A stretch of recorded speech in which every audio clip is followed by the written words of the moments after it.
So here we go. Hi Toto. Hello everyone. He's Toto.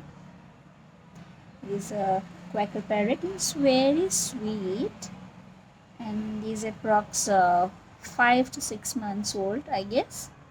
And he was rescued by my husband a month before.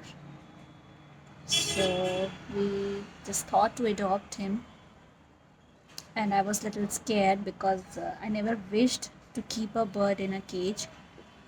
This is what uh, his cage is, but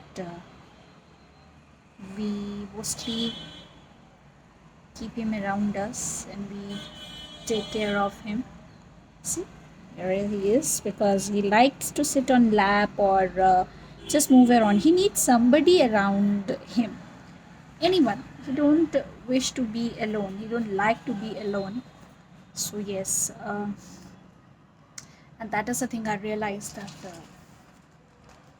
birds do have emotions. See, here's Toto, and it's very sweet.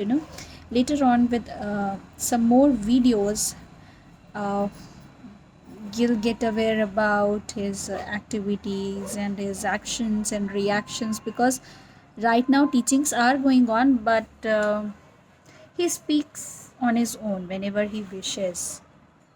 So he says Toto baby, as we call him Toto baby. And see the little bit reaction. If you want to see it, I will do bye. See, and now he is trying to catch my ring. I will simply say bye Toto. See, he reacted bye Toto. So he thinks that we are going